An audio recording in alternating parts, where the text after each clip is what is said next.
Hello guys, આજે છે 7 જાન્યુઆરી 2025. Please like, subscribe and share. Let's start. તો આજે આપણે ટોટલ 14 ટોપિક કવર કરવાના છે. તો સ્ટાર્ટ કરીએ. તો જે આપણો સૌપ્રથમ ટોપિક છે કે સીબીઆઈ દ્વારા જરૂરી સંમતિ. તો સુપ્રીમ કોર્ટે આંધ્રપ્રદેશનો જે હાઈકોર્ટનો કેસ હતો, એક રીતે નિર્ણય હતો, તેને ઉલટાવી દીધો છે અને કીધું છે કે ભાઈ, જો કેન્દ્ર સરકારનો કોઈ કર્મચારી, એટલે કે જે આપણે આઈએએસ થઈ ગયા, આઈપીએસ થઈ ગયા, જે મોસ્ટલી રાજ્ય સરકારમાં કામ કરતા હોય છે, ઓકે, તો એમના વિરુદ્ધ જો કોઈ કરપ્શનનો અથવા તો બીજો કોઈ કેસ આવી જાય, તો એને માટે એની તપાસ કરવા માટે સીબીઆઈ જે છે કોઈ પણ રાજ્ય સરકારની પરમિશન લેવાની જરૂર નથી. ઓકે, તો એવું સુપ્રીમ કોર્ટ દ્વારા કહેવામાં આવ્યું હતું. અત્યારે હવે જ્યારે આપણે સીબીઆઈના જરૂરી સંમતિની વાત કરીએ છીએ, તો એ જે છે આપણે કોના દ્વારા લેવામાં આવે છે, તો કયા કાયદા હેઠળ છે, તો કે Delhi special police establishment act છે. ઓકે, તો 1946નો, તો એની કલમ 6 છે, એની હેઠળ જે છે સીબીઆઈએ રાજ્યની સંમતિ લેવી જરૂરી છે કોઈ પણ પ્રકારની તપાસ કરવી હોય તો. ઓકે, હવે જે હાઈકોર્ટ અને સુપ્રીમ કોર્ટ છે એ જો કહી શકે છે ડાયરેક્ટલી કે ભાઈ, તમે જે છે આ રાજ્યમાં જઈને તમે તપાસ કરો, તો એના માટે જે છે રાજ્ય સરકારની સંમતિ લેવાની જરૂર નથી હોતી. ઓકે, હવે જે સીબીઆઈ જે સંમતિ લે છે એ મોસ્ટલી બે પ્રકારની હોય છે. ઓકે, પહેલું જે છે આપણું જનરલ કન્સેન્ટ, એટલે કે સામાન્ય સંમતિ હોય છે, અને બીજું છે આપણે સ્પેસિફિક કન્સેન્ટ. ઓકે, એટલે કે આપણે વિશિષ્ટ સંમતિ. ઓકે, એ જે છે કેસ પર ડિપેન્ડ કરતી હોય છે. ઓકે, પહેલા આની વાત કરીએ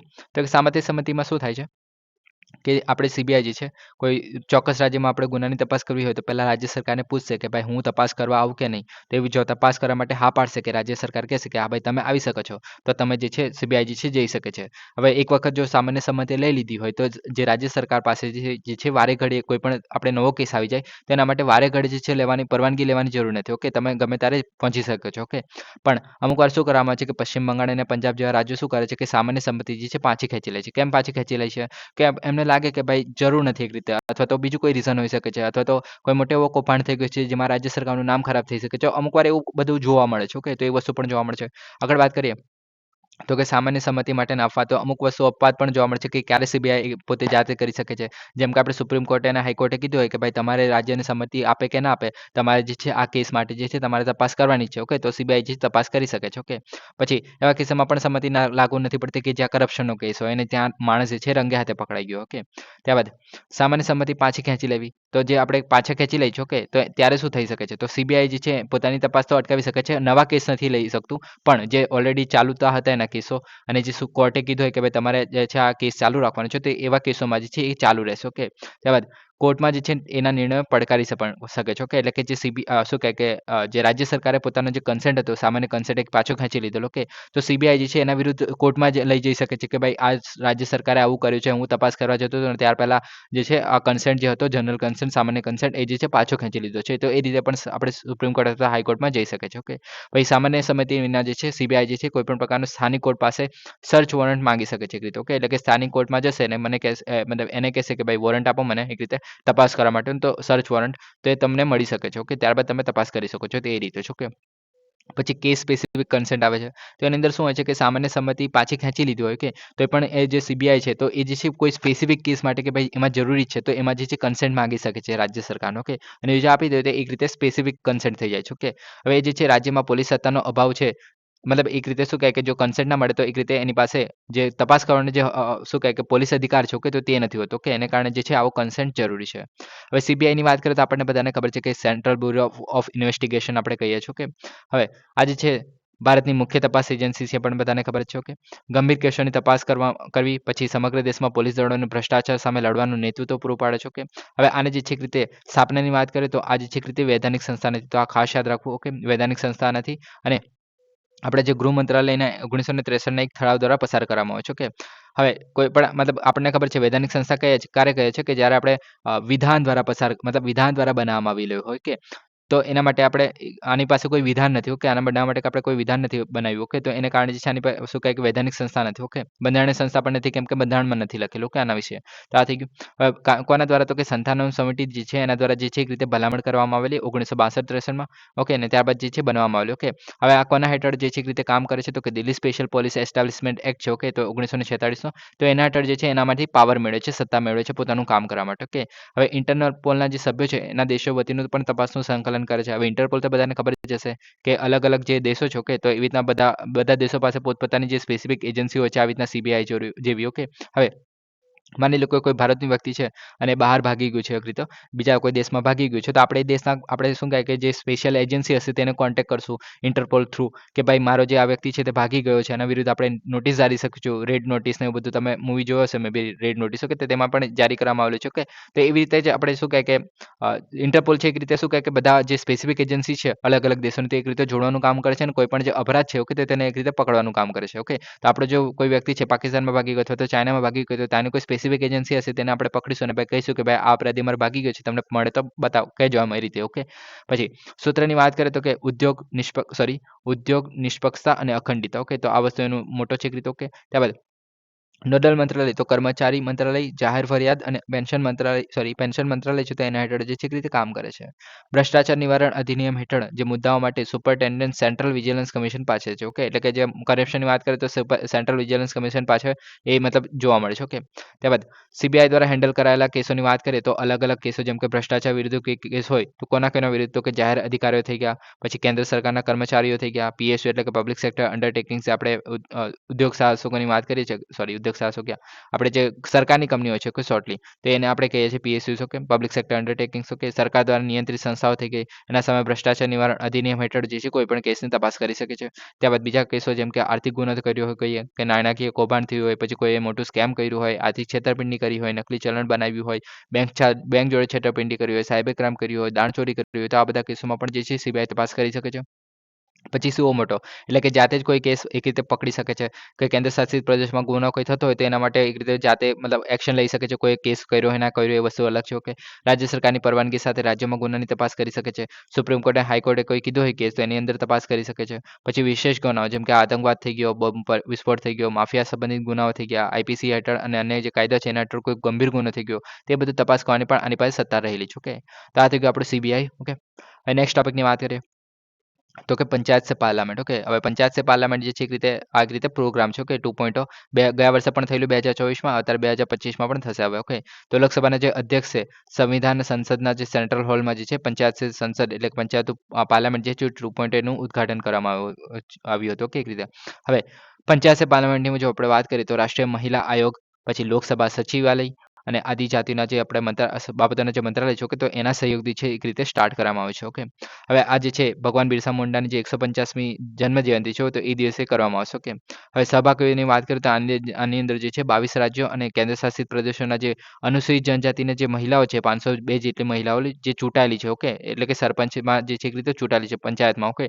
તે જે પંચાયતની પ્રતિનિધિત્વ કરે છે ઓકે તો એટલી જે 502 જે મહિલાઓ છે તો એની અંદર જે છે ભાગ લેશે આ એક રીતે પ્રોગ્રામ છે ઓકે હવે આમાં શું ફોકસ કરવામાં આવશે આ પ્રોગ્રામમાં તો કે પંચાયતી રાજ સંસ્થાઓમાંથી જે મહિલા પ્રતિનિધિઓ છે એનું સશક્તિકરણ કરવામાં આવશે કેવી રીતે કરવામાં આવશે તો કે આવી રીતે કેમ કે જો બંધારણની જોગવાઈઓ પછી સંસદની પ્રક્રિયાઓ શાસનની જે સમજ છે તો એ વધારવાની છે એક રીતે પછી એમને જે શિક્ષણ અને ગ્રામીણ વિકાસમાં યોગદાનની માન્યતા વધારવાની છે એક રીતે ઓકે ત્યારબાદ આમાં પ્રોગ્રામની પ્રવૃત્તિઓ જેમ કે વર્કશોપ કરવામાં આવશે એમના જોડે પછી શસ્ત્રો મતલબ સત્રો જોવા મળશે એક રીતે ઓકે જે આપણે શું કહે કે પાર્લામેન્ટના સત્રોની વાત કરીએ છીએ તેની વાત કરીએ છીએ ઓકે ત્યારબાદ મુખ્ય સ્થાનો અને માર્ગદર્શિત જે પ્રવાસો જેમ કે આપણે નવું સંસદ ભવન થઈ ગયું પછી સંવિધાન સદન થઈ ગયું પ્રધાનમંત્રી સંગ્રહાલય થઈ ગયું રાષ્ટ્રપતિ ભવન તો આવી અલગ અલગ જગ્યાએ એમને ફરવા લઈ જવામાં આવશે ઓકે ભારતના બંધારણની પ્રસ્તાવનાનું વાંચન નેતૃત્વ કરેલા જે લોકસભાના અધ્યક્ષ હતા આ બધું એમને જે કરવામાં આવેલું ઓકે ત્યારબાદ પૃષ્ઠભૂમિની વાત કરીએ તો પંચાયત સે સંસદ તો જે 2024નો જે આપણે પ્રોગ્રામ હતો કે તો એની સફળતા પર એક રીતે નિર્માણ થયેલું જેની અંદર 500 જેટલી મહિલાઓ સરપંચ જે છે આવેલા ઓકે તો આ વર્ષે પણ 502 જેટલી મહિલાઓ જે છે આવેલી છે એક રીતે ઓકે ભાગ લેશે આની અંદર હવે નેક્સ્ટ વાત કરીએ બનિહાલ બાયપાસ તો કેન્દ્રીય જે માર્ગ પરિવહન અને ધોરીમાર્ગ મંત્રી છે એમને તાજેતરમાં નેશનલ હાઈવે 44 છે એના 4 લેન 2.35 કિલોમીટરનું જે બનિહાલ બાયપાસ છે એને પૂર્ણ કરવાની જાહેરાત કરી છે ઓકે હવે આ જે બાયપાસ છે બાયપાસ રોડ જે છે આ બનિહાલ છે ઓકે તો બનિહાલમાં જે આપણે શું કહે કે શ્રીનગરથી આપણે જ્યારે આપણે મતલબ જે આગળ આપણે જોઈશું કે શ્રીનગરથી આપણે કન્યાકુમારી સુધીનો એક રીતે રસ્તો છે ઓકે તો એમાં એક રીતે બાયપાસનો કામ કરે છે ઓકે મતલબ આ જે બનિહાલ જગ્યા છે ત્યાં મતલબ ટ્રાફિક ને એવું બધું થઈ જતું એના કારણે જે છે આ બાયપાસ રસ્તો બનાવવામાં આવેલો છે ઓકે તો આ જે છે એક રીતે 4 લેન બનિહાલ ટાઉન જમ્મુ અને કાશ્મીરમાં જે છે બનાવવામાં આવેલું છે આટલા કરોડનો ખર્ચો છે આ આપણે જે સ્થાન છે તો નેશનલ હાઈવે 44 છે એના પર બનાવવામાં આવેલું છે તો આ ઇમ્પોર્ટન્ટ છે ઓકે જે બનિહાલ વિભાગ છે ત્યાં જગ્યાએ ઓકે હવે આની અંદર આ વિશેષતાઓ છે યાદ રાખવાની જરૂર નથી ઓકે હવે બજારમાંથી અડચણને દૂર કરવા માટે ટ્રાફિક પ્રવાહને સુનિશ્ચિત કરવા માટે કાશ્મીરના ખીણમાં જે પ્રવાસીઓ છે અને સંરક્ષણ વાહનો છે એના માટે મુસાફરીનો સમય અને ભીડ જે ઘટાડવા માટે જે છે આ મોસ્ટલી કામ કરવામાં આવી રહ્યું છે ઓકે તો આ થઈ ગયું હવે જે આપણે નેશનલ હાઈવે 44 ની વાત કરીએ તો ભારતનો સૌથી લાંબો રસ્તો છે એક રીતે. ઓકે, જે રાષ્ટ્રીય ધોરીમાર્ગ અગાઉ નેશનલ હાઈવે 7 હતો તેને એક રીતે રિપ્લેસ કરે છે. ઓકે, હવે તમે જોઈ શકો છો આજે સ્ટાર્ટ કરે છે જમ્મુ એન્ડ કાશ્મીરમાંથી એક રીતે શ્રીનગરથી સ્ટાર્ટ કરે છે અને કન્યાકુમારી સુધી જાય છે. ઓકે, તો એને કારણે મતલબ આખું ભારત કવર કરે છે એક રીતે. ઓકે, તો વિશ્વમાં જોઈએ તો 22મો સૌથી લાંબો રાષ્ટ્રીય ધોરીમાર્ગ છે, એટલે કે આખા વિશ્વમાં જે છે 22મો નંબર આવે છે આનો. કે પછી આટલા કિલોમીટર લાંબો છે. શ્રીનગર જમ્મુ કાશ્મીર અને કન્યાકુમારી તમિલનાડુ ત્યાં સુધી આ જોડાયેલો છે એક રીતે. ઓકે, હવે અલગ અલગ રાજ્યોમાંથી પસાર થાય છે તો આ બધાને ખબર જ છે કે એમાં નામ બોલવાની મારે શું જરૂર છે. પછી નોંધપાત્ર સ્થળો જેમ કે આગ્રા, દિલ્હી, હૈદરાબાદ, બેંગ્લોર. ઓકે, અગાઉ અસ્તિત્વમાં રહેલા જે 7 રાષ્ટ્રીય ધોરીમાર્ગો હતા તો એ બધાને એક સાથે જોડીને પછી આ રસ્તો બનાવવામાં આવેલો. ઓકે, પછી આપણે મેઇન જે વાત કરીએ તો કે રસ્તામાં આપણે વર્ગીકરણ જોવા મળે છે, જેમ કે આપણે ચતુર્ભુજ સુપર હાઈવે, સુવર્ણ એટલે કે ગોલ્ડન ક્વાડ્રિલેટરલ સુપર હાઈવે જે આપણે કહીએ છીએ. ઓકે, તો એ જે છે દિલ્હી, કોલકાતા, ચેન્નઈ અને મુંબઈને જે છે એવા 6 લેનના સુપર હાઈવે જે છે જોવા મળે છે. ઓકે, તો આપણે બધાને જોડીએ એક રીતે. તો આ થઈ ગયું આપણે દિલ્હી. ઓકે, દિલ્હી પછી આપણે થઈ ગયું કઈ શું કોલકાતા. ઓકે, તો આપણું અહીંયા કોલકાતા થઈ ગયું. એક મિનિટ, આ થઈ ગયું આપણું કોલકાતા. ત્યારબાદ આ થઈ ગયું આપણું ચેન્નઈ અહીંયા. ઓકે, અને આપણું આ થઈ ગયું મુંબઈ. ઓકે, તો આ બધાને જે છે એક રીતે જોડવાનું કામ કરે છે, તો આને કહેવામાં આવે છે ક્વાડ્રિલેટરલ ગોલ્ડન હાઈવે એવી રીતે કહેવામાં આવે છે. કે આ રીતે આખું જોડાયેલું છે. ઓકે, ત્યારબાદ બીજું શું જોવા મળે છે તો ઉત્તર દક્ષિણ કોરિડોર. તે આપણે જોયું કે શ્રીનગરથી કન્યાકુમારી, તો અહીંયા આપણે શ્રીનગરથી સ્ટાર્ટ કરીએ છીએ અને કન્યાકુમારી એટલે કે નીચે સુધી આપણે જે છે જોડાયેલા છે. તો એ જે છે આપણે ઉત્તર દક્ષિણ કોરિડોર થઈ ગયો એક રીતે. ઓકે, ત્યારબાદ બીજો કોરિડોર છે પૂર્વ પશ્ચિમ કોરિડોર. ઓકે, તો એ જે છે સિલચર આસામ અને પોરબંદર ગુજરાત, તો એ બંનેનું જોડવાનું કામ કરે છે. તો આમાં તમે દેખાય છો કે તો આ થઈ ગયું આપણું પોરબંદર. ઓકે, અને આ થઈ ગયું આપણું અહીંયા સિલચર. તો આ જે છે આખું રેડ કલરનો જે પટ્ટો દેખાય છે. ઓકે, તો એ જે છે આપણો આ હાઈવે છે. ઓકે, ત્યારબાદ ઉદ્દેશ્ય જોઈએ તો મેગા શહેરો વચ્ચે જે છે સમય અને અંતર ઘટાડવાનું છે. ઓકે, ત્યારબાદ અમલીકરણની વાત કરીએ તો national highway authority of India છે. ઓકે, તો એના દ્વારા જે છે રીતે સંચાલિત થાય છે. 1995થી જે છે આ કાર્યરત છે 1995થી. અને આ જે છે રીતે માર્ગ પરિવહન અને ધોરીમાર્ગ મંત્રાલય છે તો એના હેઠળ જે છે રીતે સ્વાયત્ત સંસ્થા છે. ઓકે, તો એને કારણે ઇમ્પોર્ટન્ટ સંસ્થા છે. ઓકે, નેક્સ્ટ ટોપિકની વાત કરીએ હવે તો એક્સપોર્ટ ઇન્સ્પેક્શન કાઉન્સિલ. હવે જે એક્સપર્ટ ઇન્સ્પેક્શન કાઉન્સિલ છે અને નિકાસ માટે ખાદ્ય પરીક્ષણ ઇન્ફ્રાસ્ટ્રક્ચર પર વિગતવાર ગેપ એસેસમેન્ટ અભ્યાસ શરૂ કર્યો છે. ઓકે, તો આજે છે ખાદ્ય પરીક્ષણ પર છે મોસ્ટલી. ઓકે, હવે આગળ વાત કરીએ એના વિશે તો આ શું છે તો કે નિકાસ ગુણવત્તા નિયંત્રણ અને નિરીક્ષણ અધિનિયમ જે 1963 છે તો એના હેઠળ જે છે રીતે ભારત સરકાર દ્વારા સ્થાપિત સંસ્થા છે. ઓકે, હવે આ શું કામ કરે છે તો કે જેટલું પણ આપણે નિકાસ કરીએ છીએ, કે વેપારમાં જેટલું પણ નિકાસ કરીએ છીએ, કે ખાદ્ય વસ્તુ થઈ ગયા અથવા તો અખાદ્ય વસ્તુ થઈ ગઈ, તો એ બધાનું એક રીતે ગુણવત્તાની ચેક કરે છે, પ્લસ નિરીક્ષણ કરે છે કે ભાઈ જે વસ્તુ જઈ રહી છે પ્રોપર સ્ટાન્ડર્ડની તો છે ને એ રીતે. ઓકે, ત્યારબાદ ભૂમિકામાં શું છે તો કે ભારતીય નિકાસ ઉત્પાદનની ગુણવત્તા સુધારે છે અને સલામતીની ખાતરી કરે છે, પ્લસ નિકાસ પ્રમાણપત્ર આપવાનું કામ કરે છે. એટલે કે તમે જે આપણે નિકાસ કરો છો, આપણે ખાદ્ય થઈ ગયું અથવા તો અખાદ્ય વસ્તુ થઈ ગઈ, તેમાં એક રીતે જે છે આપણે નિકાસ પ્રમાણપત્ર આપવાનું કામ કરે છે કે ભાઈ તમે મોકલી જ રહ્યા છો એ એક રીતે સલામત છે. ઓકે, સારું ગુણવત્તાવાળું છે એ રીતે. ઓકે, અધ્યક્ષ હોય છે આની અંદર અને બીજા બધા જે આપણે અધિકારીઓ જોવા મળે છે જે આપણે દૈનિક કામગીરી જોવાનું કામ કરે છે. આગળ વાત કરીએ આની અંદર તો કાર્ય શું કરે છે તો કે ઉત્પાદનો આયાત કરતા જે દેશો છે તેની ગુણવત્તા અને સલામતીની જરૂરિયાતને પૂર્ણ કરે છે. એટલે કે ધારો કે યુરોપમાં કોઈ વસ્તુ માંગી હોય તો એ આપણે ક્વોલિટીની મોકલવી પડે જે યુરોપવાળા માંગી રહ્યા છે, કે નહીં કે આપણે ડિગ્રેડેડ ક્વોલિટીનું. કેમ કે અમુક વાર શું થતું હોય કે આપણે જે એગ્રીકલ્ચરમાં જ્યારે વાત કરીએ છીએ તો આપણે ઇન્ડિયામાં એવું કહેવામાં આવે છે બીજા બધા દેશો દ્વારા કે એક રીતે ક્વોલિટી સારી નથી હોતી. ઓકે, મતલબ ક્વોલિટી ઇન ધ સેન્સ કે શું કહે કે રસાયણોને આપણે જંતુનાશકોને એવું બધું વધારે ઉપયોગ કરતા હોય છે. ઓકે, એ લોકો મોસ્ટલી ઓર્ગેનિકની ડિમાન્ડ કરતા હોય છે. ઓકે, તો એવું વસ્તુ આપણે મોકલી ના દઈએ અને જેથી આપણે બેન ના થઈ જાય વસ્તુ, તો એને કારણે જે છે આપણે સારી ક્વોલિટીની આપણે મોકલીએ તો એના માટે એક રીતે આ સંસ્થાપિત કરે છે. ઓકે, કે ભાઈ સારી ગુણવત્તાની વસ્તુ છે. ઓકે, માછલી, ડેરી ઉત્પાદનો, મધ, ઈંડા, માંસ અને મરઘા જેવી જે ખાદ્ય વસ્તુઓ છે એના માટે ફરજિયાત પ્રમાણપત્ર આપે છે. ઓકે, તો આ વસ્તુ ખાસ યાદ રાખવી કે આના માટે ફરજિયાત પ્રમાણપત્ર આપવાનું કામ કરે છે. ઓકે, અને બીજું શું છે તો કે અન્ય જે ખાદ્ય અને બિનખાદ્ય ઉત્પાદકો છે એના માટે સ્વૈચ્છિક પ્રમાણપત્ર છે. કે એટલે કે પ્રમાણપત્ર લેવું નહીં લેવું એ આપણા પર છે. ઓકે, જો ખાદ્ય ના હોય તો ઓકે, ખાદ્ય પણ હોય પણ બિનખાદ્ય પણ હોય તો પણ ચાલે, પણ આટલી વસ્તુ માટે તો આપણે પ્રમાણપત્ર હોવું જ જરૂરી છે. ઓકે, ઇન્ફ્રાસ્ટ્રક્ચરની વાત કરીએ તો મુંબઈ, કોલકાતા, કોચી, દિલ્હી અને ચેન્નઈમાં જે છે આની એજન્સીઓ જોવા મળે છે. 30 પેટા વિભાગ પણ જોવા મળે છે. અને સિવાય કે પ્રયોગશાળાની વાત કરીએ તો NABL જે માન્યતા પ્રાપ્ત પ્રયોગશાળા છે તેની અંદર ટેસ્ટિંગ કરવામાં આવે છે. આનું હેડક્વાર્ટર દિલ્હીમાં જોવા મળે છે અને નોડલ મંત્રાલય તરીકે વાણિજ્ય અને ઉદ્યોગ મંત્રાલય છે તો એના હેઠળ જે છે આખું કામ કરે છે. ઓકે, તો આ થઈ ગયું આપણું જે એક્સપોર્ટ ઇન્સ્પેક્શન કાઉન્સિલ. ઓકે, હવે નેક્સ્ટ વાત કરીએ અણુ ઘડિયાળ.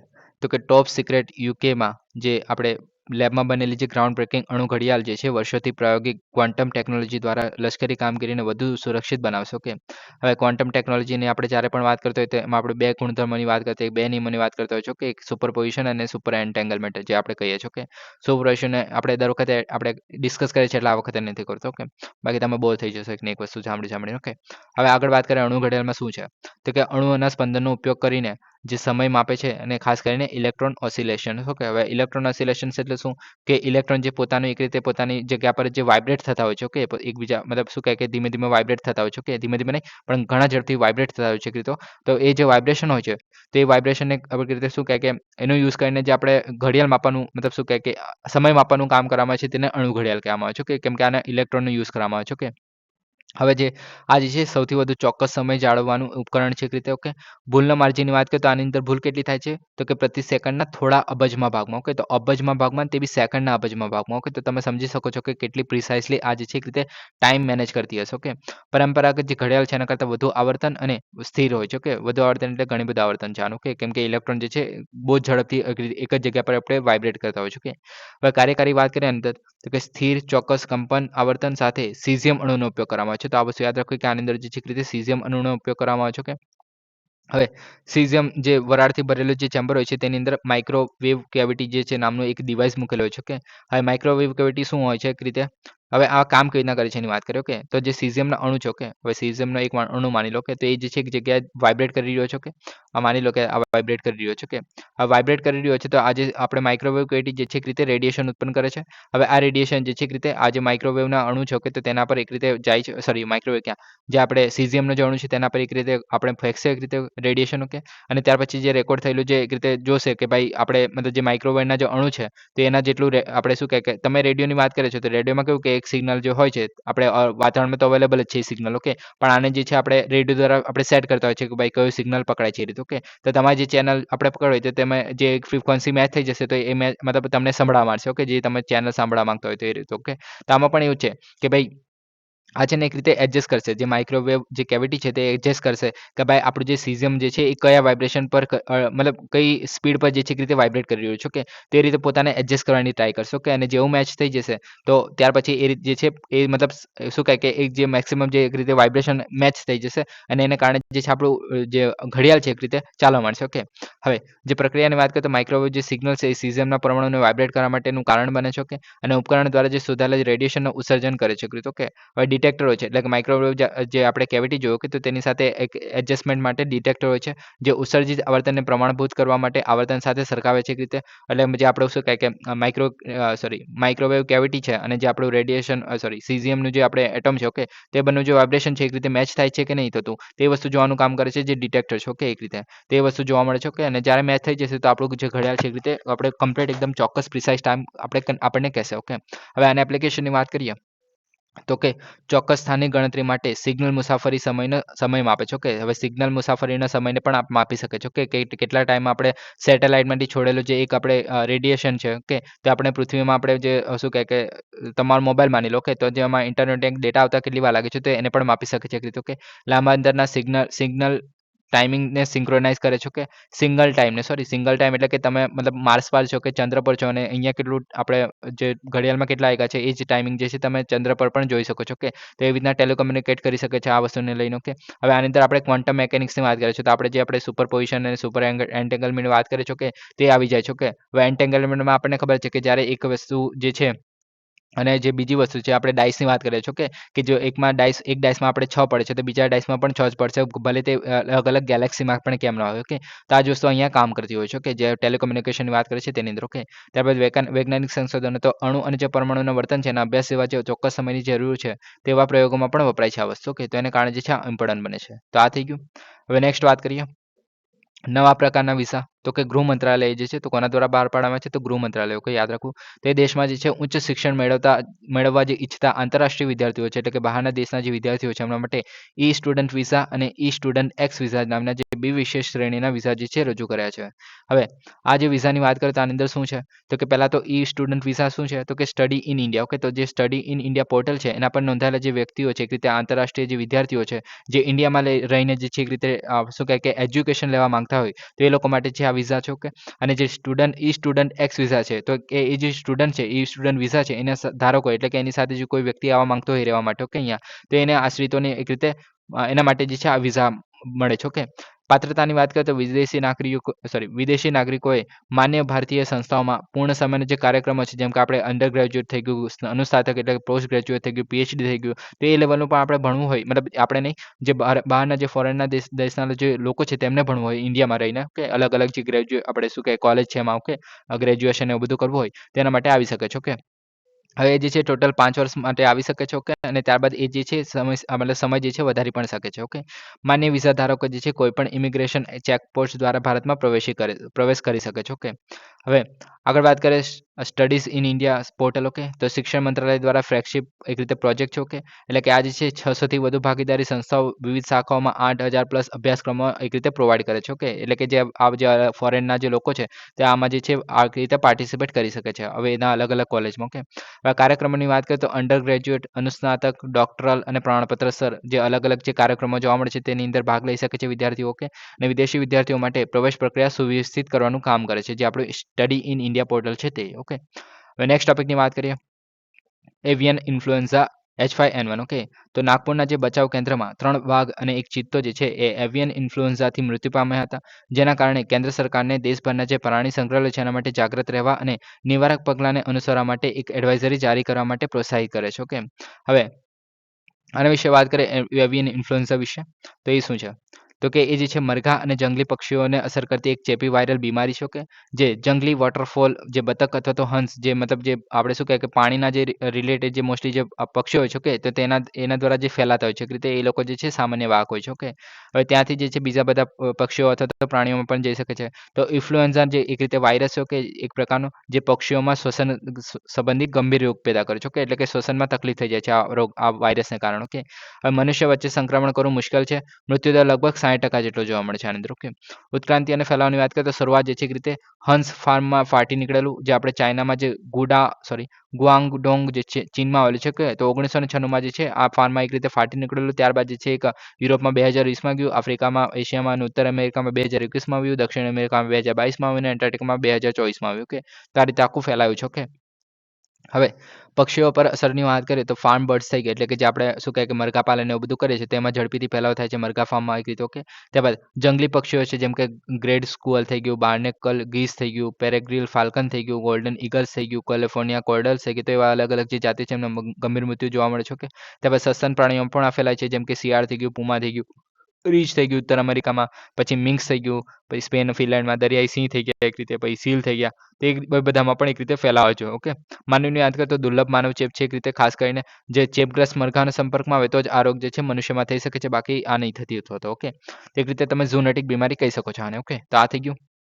હવે નેક્સ્ટ ટોપિકની વાત કરીએ તો ઓસ્ટિયોપોરોસિસ. ઓકે, તો કેલ્શિયમ વ્યાયામ અને સ્વસ્થ આદતો વડે જે હાડકાનું નુકસાનને અટકાવવું, જેમ કે તાજેતરના યોજાયેલા જે ઓસ્ટોપોરિયોસિસ જે વેબિનાર છે એમાં નિષ્ણાતો દ્વારા ચર્ચા કરવામાં આવી હતી. ઓકે, હવે ઓસ્ટોપોરિયોસિસ છે શું? ઓકે, તો એક રોગ છે જે હાડકાને નબળા બનાવે છે અને તેમને પાતળા અને ઓછા ગાઢ બનાવે છે. ઓકે, એટલે કે તમારી જે છે કેલ્શિયમની કમી ધીમે ધીમે વધતી જાય છે એને કારણે તમારા જે હાડકા છે એ પતલા થતા જાય છે. ઓકે, હાડકાના ફ્રેક્ચરની સંભાવના પણ વધારે છે. ઓકે રીતે. ઓકે, હવે સામાન્ય રીતે અસરગ્રસ્ત હાડકા જેમ કે હિપ્સ થઈ ગયું, કાંડા થઈ ગયું અને કરોડરજ્જુ થઈ ગયું, તો આ બધાને અસર કરે છે.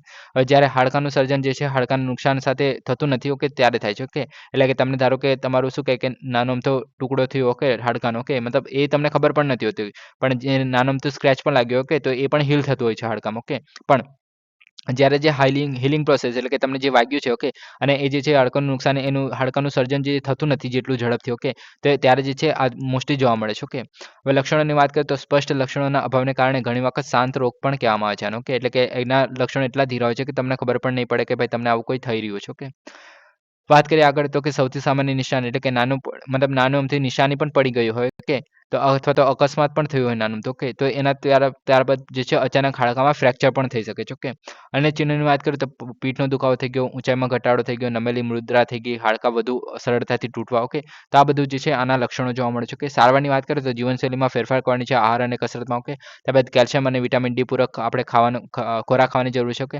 હાડકાને મજબૂત કરવા માટેની દવાઓનો પણ યુઝ કરી શકાય છે. ઓકે, તો આ વસ્તુ જોવા મળે છે આની અંદર. ઓકે, તો આ થઈ ગયું આપણું.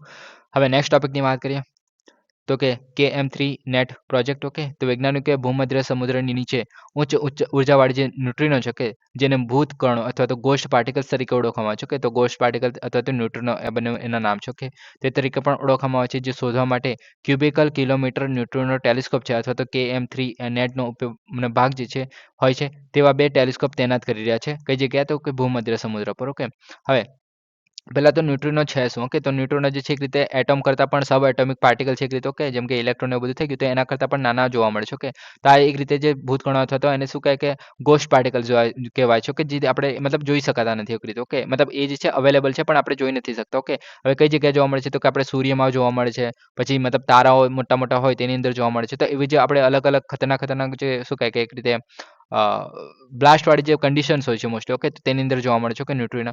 હવે બીજી જગ્યાએ વાત કરીએ આગળની અંદર શું છે? તો કે નેક્સ્ટ જનરેશન જે ન્યુટ્રિનો ટેલિસ્કોપ છે એની સાથે સંશોધન ઇન્ફ્રાસ્ટ્રક્ચર ઓછામાં ઓછું 1 ઘન કિલોમીટરનું વોલ્યુમ ધરાવે છે. ઓકે, હવે આમ બધું મતલબ સ્પેસિફિકેશન યાદ રાખવાની જરૂર નથી. ઓકે, ટેકનોલોજીની વાત કરતા આ જે છે ચેરેન્કોવ રેડિયેશનનો ઉપયોગ કરીને ન્યુટ્રિનોનો અભ્યાસ કરવા માટે મતલબ કરે છે. ઓકે, હવે આ જે છે ભૂમધ્ય સમુદ્ર અને યુરોપના સહયોગથી છે એક રીતે સ્ટાર્ટ થશે. ઓકે, હવે મુખ્ય ઘટકોની વાત કરીએ તો જે 2 ટેલિસ્કોપની વાત કરીએ તો કે ARCA જે astro particle research with the cosmic in the abyss, તો એ જે છે ઓફસર સિસલી જે ઇટલી ખાતે આવેલું છે. ઓકે, તો ત્યાં જે છે એસ્ટ્રોફિઝિકલ સ્ત્રોત જે સુપરનોવા થઈ ગયું, ગામા રે બસ્ટર્ડ થઈ ગયું, અથડાતા તારાઓ થઈ ગયા. ઓકે, તેમાંથી જે ઉત્પન્ન થતા જે ન્યુટ્રિનો છે એને શોધ કરવાનું કામ કરે છે. ઓકે, પછી oscillation research with the cosmic in the abyss, તે જે છે સ્થિત ઓફસર ફ્રાન્સ. ઓકે, તો ફ્રાન્સનો જે ઓફસર છે એટલે દરિયા કિનારો છે. ઓકે, તો એના જે પૃથ્વીના વાતાવરણમાંથી જે ન્યુટ્રિનો જે ગુણધર્મ અભ્યાસ કરવાનો છે. ઓકે, તો આ બધું કરવામાં આવશે જે 2 ટેલિસ્કોપ જે આપણે લગાડી રહ્યા છીએ તેના દ્વારા. ઓકે, મતલબ આપણા દ્વારા નહીં, ત્યાં લગાડવામાં આવી રહી છે મધ્ય સમુદ્રની આસપાસ ત્યાં. ઓકે, આગળ વાત કરીએ વિશેષતાઓની તો આઈસ ક્યુબ ન્યુટ્રિનો ઓબ્ઝર્વેટરી જે એન્ટાર્ટિકા છે તો એમાં પણ એક રીતે જોવા મળે છે જે પાણીની અંદર જોવા મળે છે. ઓકે, હવે આ જે છે હજારો ઓપ્ટિકલ સેન્સર્સ પૃથ્વીની સાથે ન્યુટ્રોનની અથડામણમાં ઝાંખા પ્રકાશ સાથે શોધી કાઢે છે. ઓકે, હવે આ બધું યાદ રાખવાની કંઈ જરૂર નથી. ઓકે, આ ખાલી એક્ઝામ મતલબ શું કહે કે ઇન્ફોર્મેશન માટે છે કેમ કે ન્યૂઝમાં છે એના કારણે. ઓકે, હવે આઈસ ક્યુબ ન્યુટ્રિનો ઓબ્ઝર્વેટરીની વાત કરીએ તો એ પૃથ્વીના દક્ષિણ ધ્રુવ પર જોવા મળે છે. ન્યુટ્રિનો નામના જે સબ એટોમિક કણો છે ઓકે, તો તેને શોધવાનું કામ કરે છે. તો આ ખાલી યાદ રાખો કે આપણે શું કહે સબ એટોમિક કણો છે જે ન્યુટ્રિનો છે તે. ઓકે, અને ક્યાં જોવા મળે છે? તો કે આપણે સૂર્યમાં ને એ બધી જગ્યાએ જોવા મળે છે. ઓકે, યુનિવર્સિટી ઓફ ધ પછી વિસ્કોન્સિન જે મેડિસન્સ છે તો એને આગમન હેઠળ 14 દેશોમાં 58 સંસ્થાઓમાં અને 350 ભૌતિક શાસ્ત્રીઓ સામેલ છે આની અંદર. ઓકે, ભૌતિક શાસ્ત્રમાં મોટા પ્રશ્નો સંબંધિત છે જેમ કે શ્યામ પદાર્થની પ્રકૃતિ, ન્યુટ્રિનોનો ગુણધર્મો, તો આ બધું શોધવાનું કામ કરે છે. ઓકે, તો આ થઈ ગયું. ઓકે, હવે નેક્સ્ટ વાત કરીએ સોરી આપણે જે ભૂમધ્ય સમુદ્ર તરફ ગયો. ઓકે, તો આ જે છે એક રીતે ઇન્ટરકોન્ટિનેન્ટલ સમુદ્ર છે. ઓકે, ઇન્ટરકોન્ટિનેન્ટ એટલે કે આજુબાજુ છે એક રીતે કોન્ટિનેન્ટ્સ આવેલા છે. કોન્ટિનેન્ટ્સ એટલે કે જેમ કે આપણે આફ્રિકા થઈ ગયો આ બાજુ. ઓકે, પછી આ બાજુ યુરોપ થઈ ગયો, પછી આપણે આ બાજુ એશિયા ને બધું થઈ ગયું. ઓકે, તો આપણે જે કોન્ટિનેન્ટ છે તો એનાથી ઘેરાયેલો છે. ઓકે, એક રીતે તો આ બાજુ જોઈએ તો શું છે આ બાજુ? તો કે ઉત્તરમાં આપણે યુરોપ જોવા મળે છે, તો આ યુરોપ જોવા મળે છે. ઓકે, ત્યારબાદ એશિયા કઈ બાજુ? તો કે પૂર્વમાં છે આ બાજુ છે. ઓકે, પછી દક્ષિણમાં શું છે? તો કે આફ્રિકા છે. ઓકે, તો આ થઈ ગયું આફ્રિકા. ઓકે, હવે જિબ્રાલ્ટર સ્ટ્રેટ આપણે ઘણી બધી વાત કરી દીધી છે અહીંયા. ઓકે, જિબ્રાલ્ટર સ્ટ્રેટ જે આપણે એટલાન્ટિક મહાસાગર છે તો એને જોડવાનું કામ કરે છે એક રીતે. ઓકે, આ બાજુ આપણે એટલાન્ટિક મહાસાગર આવેલો છે. ઓકે, હવે આપણે મોરોક્કો વિશે પણ અહીંયા ડિટેલમાં વાત કરીએ. પછી અહીંયા જે કેનેરી ટાપુ આવેલા છે જે એક રીતે સ્પેનના છે. ઓકે, તો આ બધાને ખબર છે. ઓકે, આપણે ઘણી બધી ડિટેલમાં વાત કરી લીધી છે આનો. ઓકે, અહીંયા આપણે સુએઝ કેનાલ આવેલો છે. ઓકે, તેના વિશે પણ આપણે ડિટેલમાં વાત કરી લીધી. અહીંયા રેડ સી જોડવાનું કામ કરે છે ભૂમધ્ય સમુદ્ર. ઓકે, આ બધાને ખબર જ છે. ઓકે, આગળ વાત કરીએ તો કે ડાર્ડનલ સ્ટ્રેટ જે છે એ મારામાર સમુદ્રને જોડવાનું કામ કરે છે. તો આ થઈ ગયું આપણું ડાર્ડનલ સ્ટ્રેટ. તો અહીંયા જે છે આપણે મારામાર સમુદ્ર અહીંયા જોવા મળે છે. ઓકે, ત્યારબાદ બોસ્ફોરસ સ્ટ્રેટ જે છે કાળા સમુદ્ર, તો અહીંયા જે છે એક રીતે ડાર્ડનલ સ્ટ્રેટ અહીંયા છે. ઓકે, અને બીજું જે બોસ્ફોરસ જે સ્ટ્રેટ છે કે સમુદ્ર ધુની જે કહે છે તો અહીંયા છે અને જે બ્લેક સમુદ્રને જોડવાનું કામ કરે છે. ઓકે, પછી સુએઝ કેનાલ તો આપણને ખબર છે કે સુએઝ કેનાલ અહીંયા આવેલી છે જે આપણે રેડ સી જોડવાનું કામ કરે છે. ઓકે,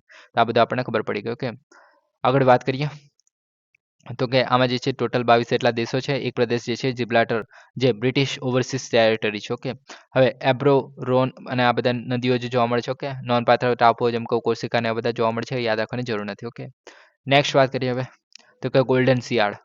તો કે પર્યાવરણવાદીઓનું કહેવું છે કે જે સોનેરી શિયાળ છે તેમના બદલાતા વાતાવરણને અનુરૂપ દેખાઈ રહ્યું છે અને હવા જે છે મનુષ્યોને મતલબ ટાળતા નથી, એક રીતે મનુષ્યથી ભાગતા નથી. ઓકે, એક રીતે હવે ગોલ્ડન શિયાળની જો વાત કરીએ તો મધ્યમ કદનું વરુ જેવું કેનેડી છે એક રીતે. ઓકે, મનુષ્યની નજીક નિશાચર છે. ઓકે, નિશાચર એટલે કે જ્યારે મનુષ્યની આસપાસ રહેતા હોય છે ત્યારે એ જે છે મોસ્ટલી રાત્રે એક્ટિવ રહેતા હોય છે. ઓકે, આંશિક રીતે અન્યત્ર દૈનિક છે. ઓકે, એટલે બધી જગ્યાએ જે છે એક રીતે દિવસમાં મતલબ દોડતા ભાગતા હોય છે, પણ અહીંયા જે આપણે મનુષ્યની જો નજીક રહેતા હશે તો એ જે છે રાત્રે મોસ્ટલી એક્ટિવ રહેતા. ઓકે, આશ્રય સ્થાનો ખોદવા પછી અથવા તો હાલની જે તિરાડો છે જે ઉપલબ્ધ હોય છે તેમાં ઉપયોગ કરે છે રહેવા માટે. ઓકે, પછી આ જે છે મોનોગેમસ છે. ઓકે, જીવન માટે એક જ સાથી રાખે છે. ઓકે, પછી સર્વભક્ષી વૈવિધ્યસભર આહાર જોવા મળે છે. ઓકે, ખીણો, નદીઓ, નહેરો, સરોવરો, દરિયા કિનારાઓ વિપુલ પ્રમાણમાં, પછી તળેટી નીચા પર્વતોમાં ઓછા પ્રમાણમાં જોવા મળે છે. ઓકે, પછી ઉત્તર અને પૂર્વ આફ્રિકામાં, દક્ષિણ યુરોપમાં, પછી દક્ષિણ એશિયામાં, બર્મા, હિમાલયની તળેટીમાં, પશ્ચિમ ઘાટી સુધી ભારતમાં. ઓકે, તો આ બધી જગ્યાએ છે આ જોવા મળે છે. ઓકે,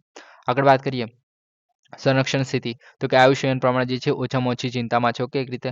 અને પરિશિષ્ટ બેમાં છે સાઇટ્સ પ્રમાણે, અને વન્યજીવ સંરક્ષણ અધિનિયમ 1972 પ્રમાણે અનુસૂચિ વનમાં છે. ઓકે, ધમકીઓની વાત કરીએ તો અતિક્રમણ અને નબળા સંચાલનની રહેઠાણોની ખોટ છે, એને કારણે એમને જે છે એક રીતે નુકસાન થઈ રહ્યું છે. ઓકે, હવે આ જે છે એક રીતે મેંગ્રોવ્સ અને ગ્રાસલેન્ડના ઇકોસિસ્ટમની જૈવ વિવિધતા જાળવી રાખવાનું પણ કામ કરે છે. ઓકે, તેને કારણે ઇમ્પોર્ટન્ટ છે.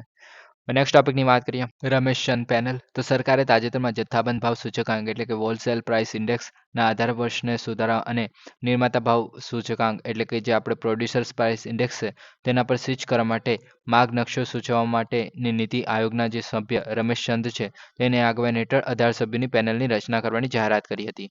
હવે રમેશચંદ પેનલની વાત કરીએ તો એ જે છે ડબ્લ્યુપીઆઈ એટલે કે હોલસેલ પ્રાઇસ ઇન્ડેક્સ છે તો એના જે પાયાના વર્ષ છે એને 11/12થી કરીને આપણે ચેન્જ કરીને 2022-23 સુધી સુધારવાનું છે. ઓકે, હવે મુખ્ય આદેશોની વાત કરીએ તો આધાર વર્ષ 2022-23 સાથે હોલસેલ પ્રાઇસ ઇન્ડેક્સ અને જે પ્રોડ્યુસર્સ પ્રાઇસ ઇન્ડેક્સ છે એના માટે સુધારેલી કોમોડિટી બાસ્કેટની દરખાસ્ત કરવાની છે. ઓકે, એટલે કે આપણે મોસ્ટલી ખબર છે કે હોલસેલ પ્રાઇસ ઇન્ડેક્સ અને જે આપણે પ્રોડ્યુસર્સ પ્રાઇસ ઇન્ડેક્સ આપણે કરતા હોય છે કે તો એક રીતે કોમોડિટી બાસ્કેટ બનાવવામાં છે. ઓકે, કોમોડિટી બાસ્કેટ એટલે શું છે કે અલગ અલગ પ્રાઇસીસ મતલબ અલગ અલગ જે વસ્તુ છે. ઓકે, તેની અંદર નાખવામાં આવતી હોય છે જે આપણે એક રીતે જરૂરી હોય છે. ઓકે, જે સામાન્ય લોકોને થઈ ગયું કે જેમ કે આપણે બિસ્કિટ ને બધુંની વાત કરીએ તો એ વસ્તુથી માંડીને આપણે કપડાં ધોવાના સાબુ ને એ બધું મતલબ આવી જાય છે. ઓકે, જે બાસ્કેટ હોય છે તેની અંદર. ઓકે, તો આ રીતે આપણે જોવામાં આવતું હોય છે કે તેલ ને એવું બધું. ઓકે, વર્તમાન ભાવ સંગ્રહ પ્રણાલીની સમીક્ષા કરવાની છે અને સુધારવાની ભલામણ કરે છે. ઓકે, ડબ્લ્યુપીઆઈ અને જે પીપીઆઈ છે એના માટે કોમ્પ્યુટેશનલ પદ્ધતિઓ નક્કી કરે છે. કોમ્પ્યુટેશનલ એટલે કે ગણતરીની પદ્ધતિની વાત કરે છે. ઓકે, રચનાની વાત કરીએ તો આની અંદર સરકારના અર્થશાસ્ત્રીઓ થઈ ગયા, રેટિંગ એજન્સીઓ થઈ ગઈ, એસેટ મેનેજમેન્ટ કંપની થઈ ગઈ, બેંકો થઈ ગયા, સરકાર અને આરબીઆઈના જે પ્રતિનિધિઓ થઈ ગયા તે બધાનો સમાવેશ થાય છે. ઓકે, હવે આમને જે 18 મતલબ અંતિમ રિપોર્ટ જે તૈયાર થશે તે 18 મહિનાની અંદર આપવામાં આવશે DPIT. Okay, department of the department of the personal and internal trade જે આપણે કહે છે. Okay, private and internet trade મેં નામ બોલી ગયું, ફૂલ ફોર્મ બોલી ગયું, એક મિનિટ.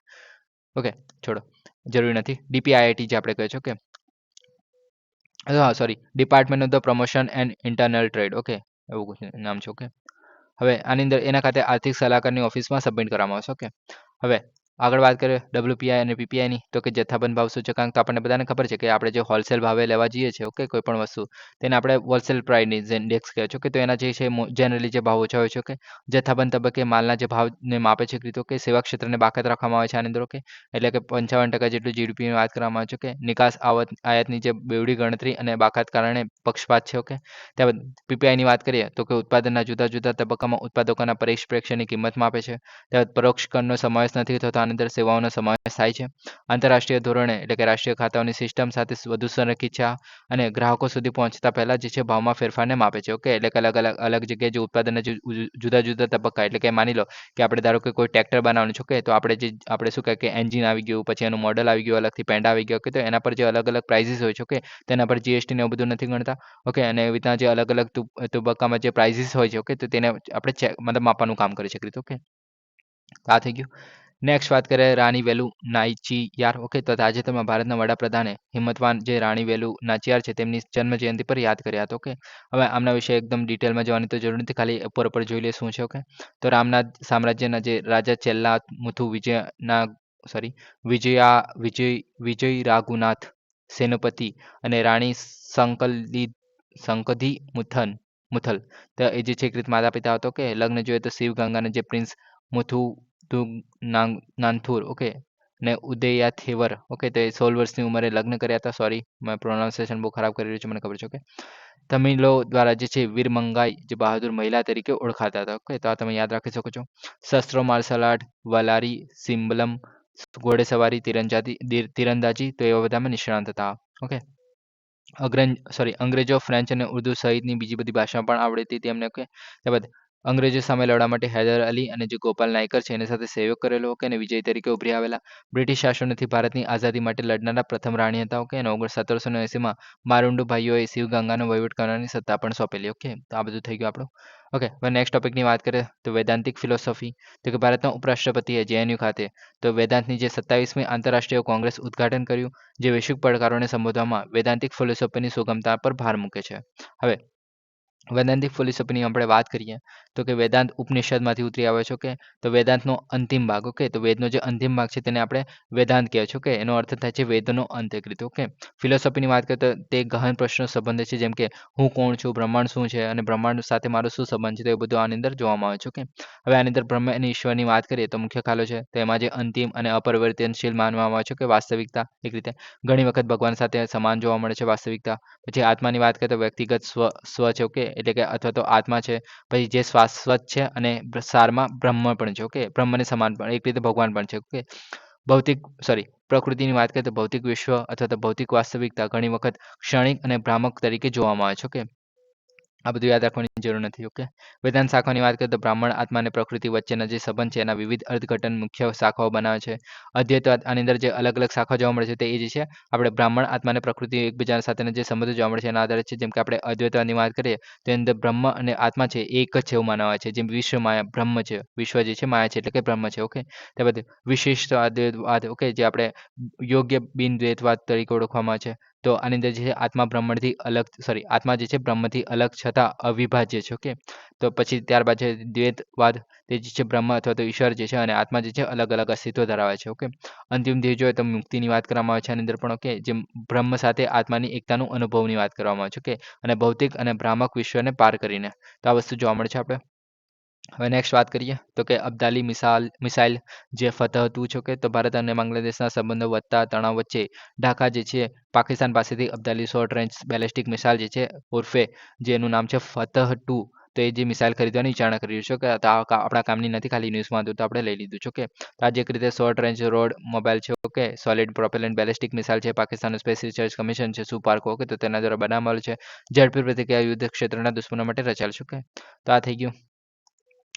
સો ગાઈઝ આજ માટે આટલું જ છે. Please subscribe, like and share. Thank you for listening. જય હિન્દ, વંદે માતરમ.